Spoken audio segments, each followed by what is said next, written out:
अध्यक्ष महाशय, पूज्य गुरुजन वर्ग आणि इथे जमलेले बालमित्रांनो, माझ्या बालमित्रांनो, मी स्वानंदी राकेश शिंदे, इयत्ता पहिली तुकडी ब ची विद्यार्थी. लोकमान्य टिळकांच्या पुण्यतिथी निमित्ताने 2-4 शब्द सांगणार आहे, ते तुम्ही शांत चित्ताने ऐकावे अशी माझी नम्र विनंती. लोकमान्य टिळकांचे संपूर्ण नाव बाळ गंगाधर टिळक असे होते. त्यांचे मूळ नाव केशव असे होते, पण बाळ हे टोपण नावच कायमचे राहिले. त्यांनी केसरी व मराठा ही वर्तमानपत्रे सुरू केली. यातून टिळकांनी राष्ट्रीय विचारांचा प्रचार व प्रसार करण्याचे कार्य केले.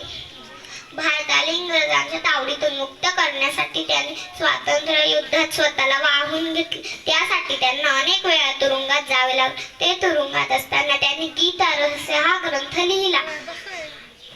स्वराज्य हा माझा जन्मसिद्ध हक्क आहे आणि तो मी मिळवणार अशी सिंहगर्जना त्यांनी ह्या महान नेत्याने 1 ऑगस्ट 1920 रोजी जगाचा निरोप घेतला. जय हिंद, जय